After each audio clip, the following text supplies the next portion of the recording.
இன்னைக்கான வீடியோவில் என்ன நடக்குன்னு சொல்லிட்டு பார்க்கலாம். வீடியோக்குள்ளே போகிறதுக்கு முன்னாடி நம்ம சேனலை லைக் அண்ட் சப்ஸ்கிரைப் பண்ணி சப்போர்ட் பண்ணுங்கள். வீடியோ வந்துட்டு நல்லாவே இருக்குது. சாமுடி சரியே இறங்கி இந்த வேலை பார்ப்பாங்கன்னு சொல்லிட்டு நினச்சி பார்க்கல. ஃபஸ்ட்டு சீனில் வந்துட்டு கார்த்தி அவங்க எல்லாம் போய் விசாரித்து பார்க்குறாங்க.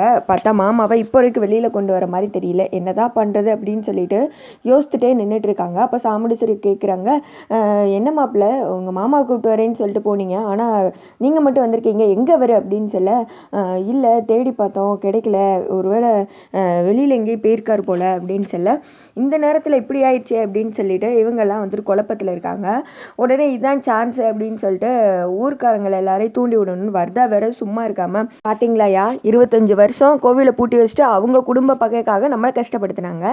இப்போ என்ன திடீர்னு வந்து கோயிலை திறந்து விட்டு பரிகார பூஜை பண்ணிடுவோம், திருவிழாவை நடத்திடலாம், கும்பாபிஷேகத்தை நடத்திடலாம், அப்படி இப்படின்னு என்னெல்லாம் பேசுனாங்க. பார்த்தா இப்போ வந்து பிரயோஜனம் இல்லாமல் ஆயிடுச்சுல, இதோ கூட்டு வந்துடுறேன் அதோ கூட்டு வந்துடுறேன்னு ஏமாற்றி சின்ன பிள்ளை மாதிரி நம்மளை என்ன தான் நினச்சிக்கிட்டு இருக்காங்க இந்த குடும்பத்தில் உள்ளவங்க. பார்த்தீங்களா, இனி ஒன்றும் ஆகாது, எல்லாத்தையும் மூட்டை முடிச்ச கட்டிட்டு கிளம்புங்கய்யா, இந்த குடும்பத்தை நம்பினா கடைசி வரைக்கும் நம்ம இப்படி தான் உட்காந்துட்டு இருக்கணும். அந்த ராஜராஜாவும் வரப்போகிறதில்ல, இங்கே பரிகார பூஜை நடக்க போகிறதில்ல, நமக்கு ஊரும் வந்துட்டு நாசமாக தான் போகுது. நான் சொன்னேன் யாரையா கேட்குறீங்க, என்னமோ ராஜா சேதுபதி ஐயா சொன்னால் நடக்கும், அவள் பேரை சொன்னால் நடக்கும்னு எல்லாம் அதையே கண்மூடித்தனமாக நம்பிட்டு இருந்தீங்க. இப்போ பாருங்கள் ஒன்றும் ஆக போகிறதில்ல அப்படின்னு சொல்லிட்டு கத்திட்டு இருக்க. வருதா இங்கே பாரு, இதான் சான்ஸ்ன்னு சொல்லிட்டு ரொம்ப பேசிகிட்டு இருக்காத. என் பேரை வந்துட்டு சொன்ன வாக்குக்கு என் மகனை கூப்பிட்டு வந்துட்டான், ஆனால் அதே மாதிரி பரிகார பூஜை நடக்கும், நீ பாட்டு கண்டதை உளறிட்டு இருக்காத அப்படின்னு சொல்ல, நான் என்ன உளறேன், இங்கே நடக்கிறத இங்கே பாருங்கள், ஊர் மக்கள் எல்லாரும் நீங்கள் பார்த்துட்டு தானே இருக்கீங்க. எப்போயே இந்த பூஜையை ஆரம்பித்தோம், இந்நேரம் இந்த ராஜராஜா இருந்தால் பூஜை வந்துட்டு முடிச்சிருக்கலாம், எங்கேயோ போய் கிடந்துக்கிட்டு இப்போ இந்த பூஜை யார் பண்ணுறது, மறுபடியும் நம்ம ஊருக்கு கெட்ட காலம் தான். 25 வருஷம் கழிச்சு வந்து பூஜை நடத்துகிறேன் ஆகா ஓகோன்னு சொல்லி குடும்பமாக சுற்றிட்டு தெரிஞ்சாங்க. இப்போ பார்த்தீங்களா நம்மளை சேர்ந்து எல்லாரும் வச்சு பழி வாங்கிட்டாங்க. இதுதான் இந்த குடும்பத்தோட எண்ணம், குடும்பத்தோட குணமே அதுதான், இப்போயாவது புரிஞ்சுக்கோங்க அப்படின்னு சொல்ல, என்னம்மா இது இப்படி ஆயிடுச்சே அப்படின்னு சொல்லிட்டு ஈஸ்வரி பாட்டி பற்றி கேட்க, ஈஸ்வரிக்கே என்ன பண்ணுறதுன்னு தெரியல. அப்படியே ஒரு மாதிரி கார்த்திவே வந்துட்டு பார்க்குறாங்க. அப்போ திடீர்னு ஒரு சாமியார் வந்துட்டு அந்த இடத்துக்கு சிரிச்சுக்கிட்டே வர்றாங்க. அதை பார்த்தது எல்லாரும் ஷாக் ஆகி சாமியாரே வந்துட்டு பார்த்துட்டு இருக்காங்க.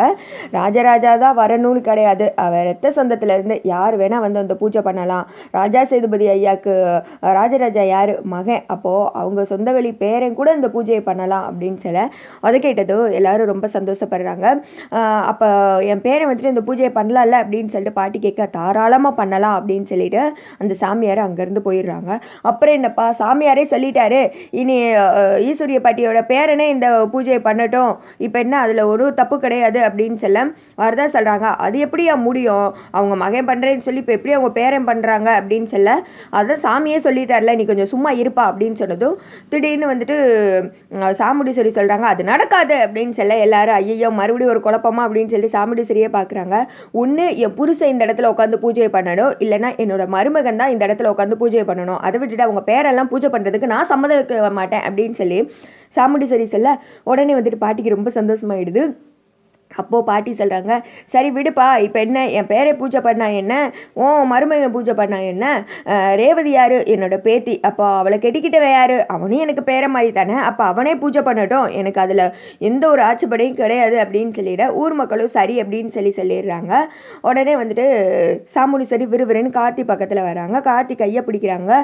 அத்தை அப்படின்னு சொல்லிட்டு கார்த்தி பார்க்க, வாங்க மாப்பிள்ள அப்படின்னு சொல்லிட்டு விறுவிறுன்னு கூப்பிட்டு வந்து பூஜை பண்ணுறாங்கல்ல அந்த இடத்துல வந்துட்டு உட்கார வைக்கிறாங்க. என் மருமகன் அந்த பூஜை பண்ணுவான் அப்படின்னு சொல்லிட்டு பூஜை பண்ண ஆரம்பிச்சிட, கார்த்தி தான் வந்துட்டு அந்த இடத்துல இருந்து பூஜை பண்ணுறாங்க. இதை பார்த்ததும் வருதாச்சே, என்ன இது இப்படி ஆயிடுச்சு, இவன் மருமகன்றாங்க, இவங்க என்னன்னா பேரன்றாங்க, எனக்கு ஒன்றுமே புரியலையே அப்படின்னு சொல்லிட்டு முழிச்சுக்கிட்டே இருக்காங்க. இங்கிட்டு வந்துட்டு கார்த்தி நல்லபடியாக பூஜை பண்ணுறத பார்த்து சாமுண்டீஸ்வரி சிரிக்கிறாங்க. அதோட பார்த்தீங்கன்னா வீடியோ வந்துட்டு முடிஞ்சு.